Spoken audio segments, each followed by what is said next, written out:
Hi there, so today I'm going to be stringing the Harrow Vapor 110. So the Harrow Vapor 110 is effectively the same as the old Harrow Vapors. They've got loads of different paint jobs for them. This is quite a common and popular paint job at the moment. But whereas Harrow now, I'm not sure if you can see, but they indicate frame weight. They just used to have total weight before, so they used to have weight as being 140, which was effectively frame, strings, grip, bumper, everything. Now they just put the actual frame weight on here. I've actually weighed it up with strings and grip and bumper and everything on, and total weight is around 141, 142, which is pretty light. So that's what I'd expect for a frame which is 110.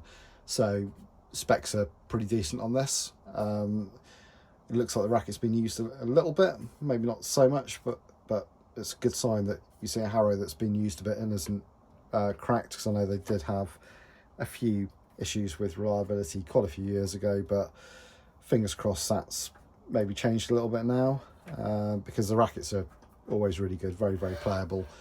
I know obviously Gawad, one of my favourite players, uses the Vibe, and there are quite a few other players on tour, Ibrahim as well, that use Harrow, and yeah, they're good playmaker rackets. So today I'm going to string it with Tecnifibre X-One Biphase. So I'm just going to be measuring this out now. So let's just do 5 lengths. So 5, 1,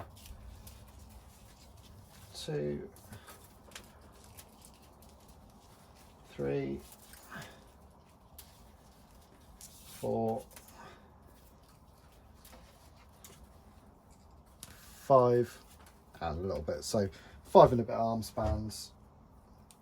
I mean, if you've got an individual set of string, you might just want to use the whole set for it, just to be safe rather than sorry. But I use 5 full arm spans worth for this. So I'm going to have the short side on this side, long side on this side.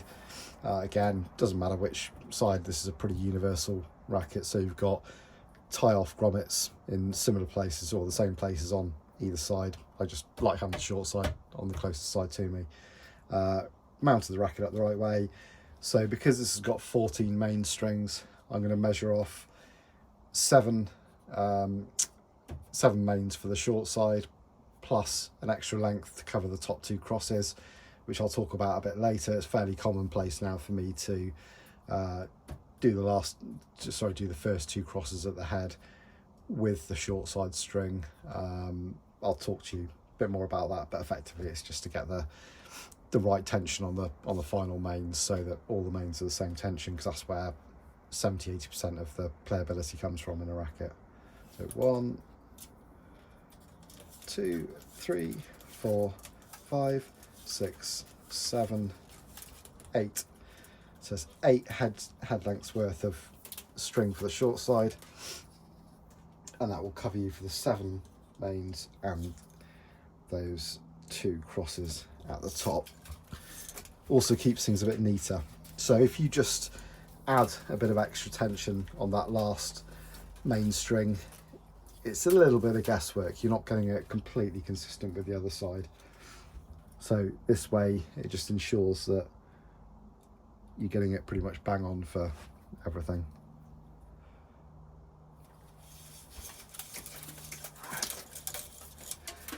Yeah, so the string I'm using on this one has been requested by the player, is Tecnifibre X-One Biphase 1.18. And again, as I talk about it regularly, this is my favourite string. So I use this string on a very, very frequent basis for myself, and also occasionally when I'm doing some work on Noran Gohar's rackets, which includes a bit of balancing, a bit of stringing.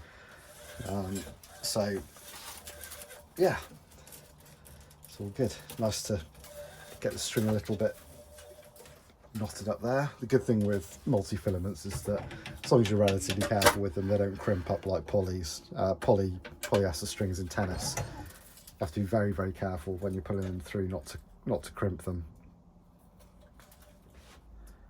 Same with natural gut as well. Polys are multi-filaments are generally a little bit more resilient, but this one, because this one's from a set, it has been coiled up in the packaging for a little while. Normally I take them straight off the reel.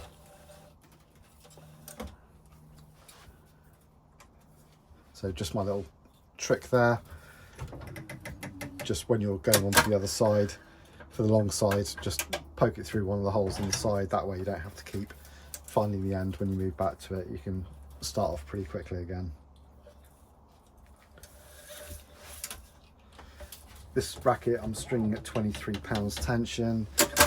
The owner of it has asked if I could look at somewhere between 23, 24, which I'd say is probably a pretty sensible choice for this type of frame, because it's a very, very light frame and it's quite headlight as well. If you string them too tight, you sacrifice an awful lot of power because there isn't much weight in the head.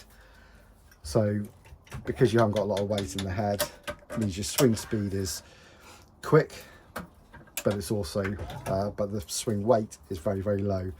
So you need to counteract that by stringing it a bit looser so you can still generate some power.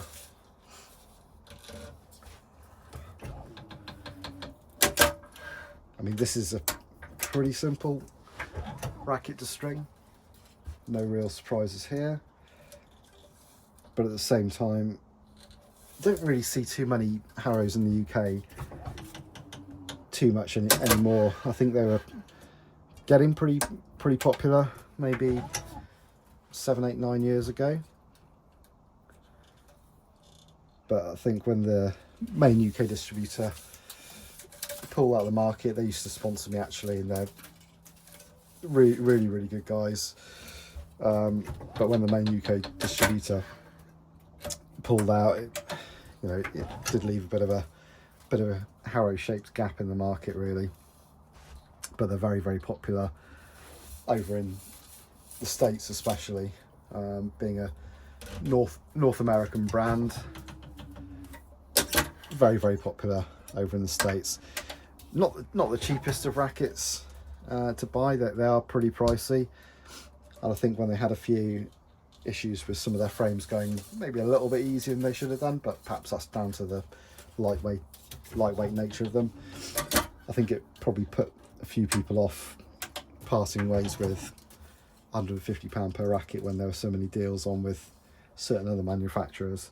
I know over the last couple of years or so, you've had the Selbys involved with selling Harrow rackets. So Darryl Selby and siblings and father as well, which is great because they're a proper squash family. All of them have either played squash at a high level, coached it at a high level, and just generally good ambassadors for this brand. So, if anyone looking for Harrow rackets in the UK, I know certainly that Darryl Selby and family will look after you well.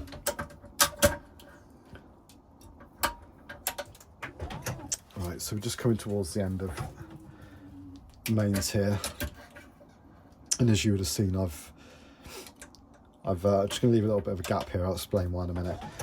Yeah, with the mains, as you'd have seen, I've gone 2 ahead on each side, not 3. You can do 3 if you want to. This last bit here, I'm going to be using for the top 2 crosses. I'm just going to add, a little bit of tension, just 10% onto these ones, because I'm going to effectively double pull it. Now, the reason why I double pull on these 2 head crosses is, largely speaking, I want there to be a little bit more bounce in the top, and I have spoken about this before, because a lot of shots in squash come from this area in the head, certainly when you're playing off the wall, when you're playing a defensive shot or trying to attack off the wall. What you don't want to have is too much high tension in here, so I'd actually rather it be a bit softer here. So although I'm going to pull it at just over 26 pounds, that's going to be on 2 strings, I will be manipulating it through a little bit to get that tension still. But if you have it too hard up here, you lose a lot of power when you're playing off the walls, and also you're going to be in danger of snapping the strings if it's too tight at the top. So I actually quite like that to be a bit of a feel, and I just pinch and pull these strings through until I feel they've got a nice even tension. Normally I do it five pulls on each side. Then because I went on the second cross and then the top cross, I'm pulling tension on the top cross and clamping that top cross, I'll come round, I'll tie that off now just so we can get rid of that one. And again, the reason why I don't just pull tension on the last main and tie it off is A, because it can be a bit of guesswork to get the tension on this one right. Otherwise, this way at least you know that every single main will be pulled at exactly the same tension. But also it can leave a slightly longer loop as well at the head, and you know, we don't want big loops left, so there'll be a loop from here to here as opposed from here to here. So again, taking care not to pull that too tight, hold onto the string as I'm releasing that clamp, just so it doesn't move the knot out of place.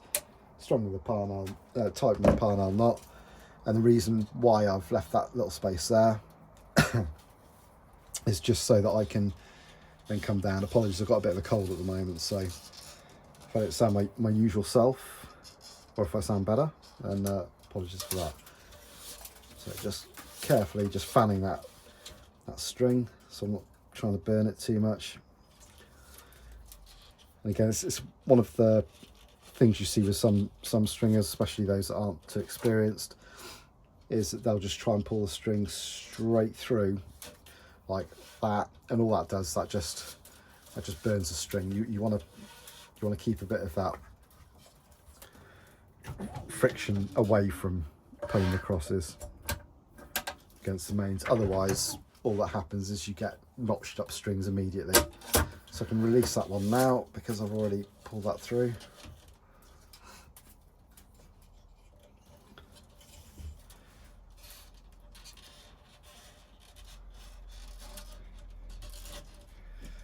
The classic thing of just wrapping it around the post there.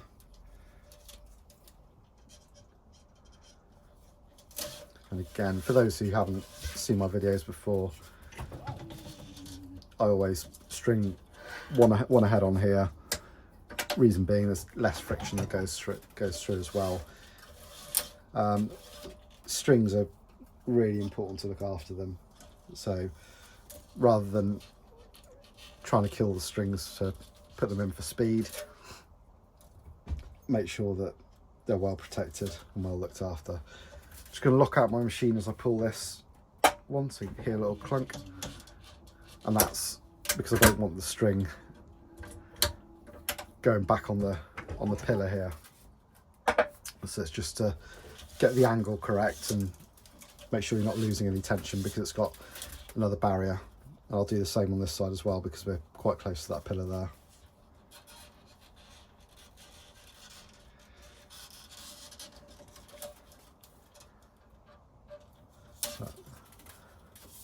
So hear the clunk as I lock the machine. And what's also a good idea as well when you're stringing is just, although I straighten the strings a bit at the end, I just tune them up a little bit. I like to straighten them up a little bit as I'm stringing as well. Yeah, may add a little bit of time on, but again, we much rather have them as straight as we can as we're stringing them, because it means you're losing less tension. So I'm not locking it out now when I pull tension, because I'm not sure if you can see, but there's actually a little bit of a gap in between there, so not needing to lock that one out. It's normally just when it's very close to it.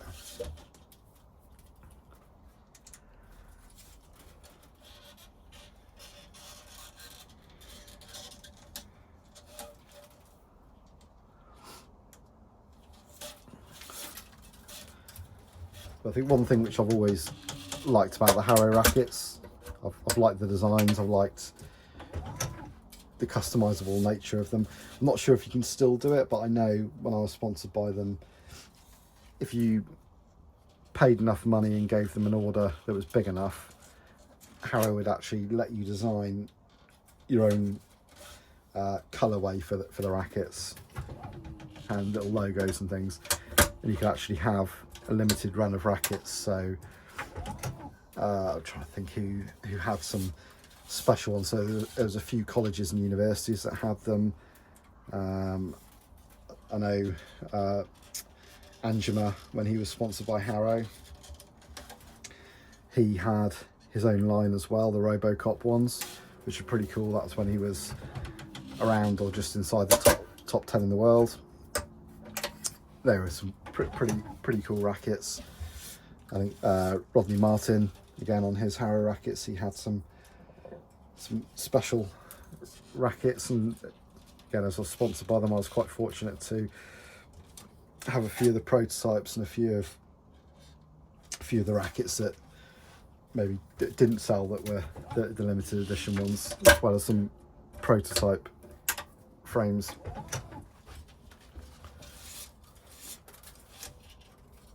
But yeah, I mean, Harrow, cool company, cool rackets.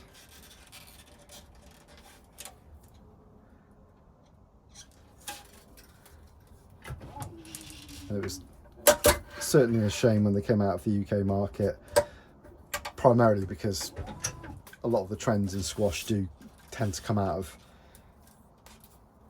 England or the UK.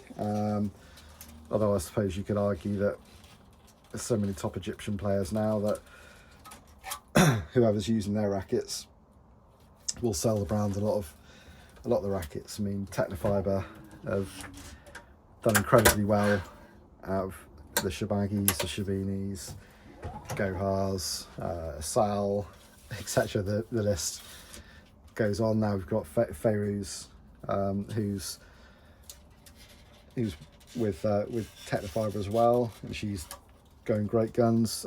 Zachariah, shouldn't really forget Zachariah as well. He's the next big thing on the stage. He's pushing towards the top 10 spot right now. So you know, the kids and the people that watch the heroes playing will generally tend to buy their rackets. Dunlop again doing some good things. You know, Elias, Amino Orphy again pushing the Dunlop brand, as well as some more. And you know, you can't argue with how many rackets Caracal sold off the back of Tesney Murphy. I was going to say Tesney Evans then. Tesney Murphy and John Macon endorsing the rackets. So yeah, I mean, I think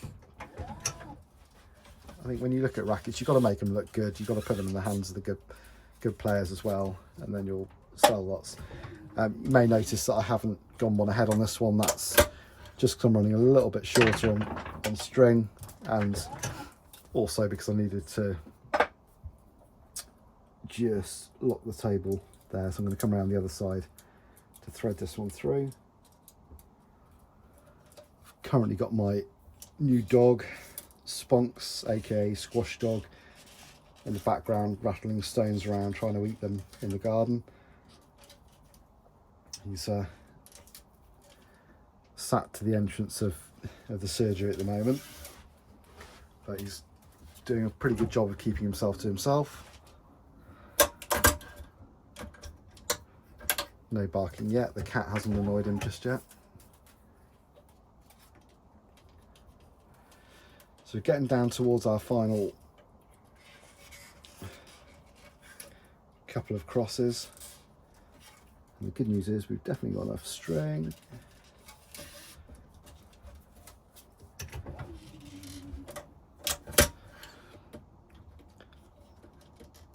You see, this is a pretty easy string to racket to string rather. With talking, with not rushing things overly. This has been probably, I don't know, 15-16 minutes worth of stringing. So it's a pretty comfortable one. There's no shocks in terms of the design, no real quirks. There's no notching, so no notches on the outside of the frame. I'm going to string this at 23 pounds on the last cross as well, instead of upping that tension. The aim on this is to keep the string bed nice and bouncy. and because it's a little bit shorter here as well, I'm comfortable with not adding extra tension onto the end of that either. Not too many squash players I know hit the ball down by the throat, although I think in the last year or two I have had a couple of squash rackets where they've come to me with broken strings through missed hits at the throat, which is quite special, quite unusual. I don't think I've ever broken a string at the throat of the racket. Broken it through a few at the head, trying to be a bit overzealous with overhead volleys and things which I had no business in trying to do. So again, as you see, just holding onto that string as I'm releasing that clamp. Just nipping off the tail there. One thing to note, when I'm cutting the tails on the string, I don't cut them too tight to the knots, but I also cut them fairly short. And I cut them fairly short purely for the reason that I don't really want big tails sticking out and getting in the way. It's this big bugbear of mine. I like parnell knots where the knots point straight up, but they're not sitting over the top of the frame. But if you cut them too tight to the knot, then you risk that knot coming undone because they'll work their way out a little bit. But knots are a big thing for me. I think if I get a racket from a player that I haven't strung for before, one of the first things I look at are the knots on the racket, where they're positioned. Have they put them through the best place, the best hole nearest to the string? Are they facing the right way up? So has the stringer mounted the racket the correct way up by checking the logo on the racket frame and the butt cap, and also how neat the knots are. So are they pointing perfectly upwards? Is the length consistent? These things are telltale signs. If the knots don't look good, chances are some of the other areas of the stringing might have been missed or not paid attention to as well as they could have been.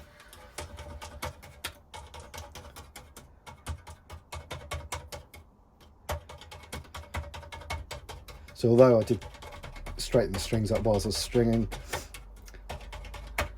always good to just give it a bit of a final go through, and I'll get it off the machine.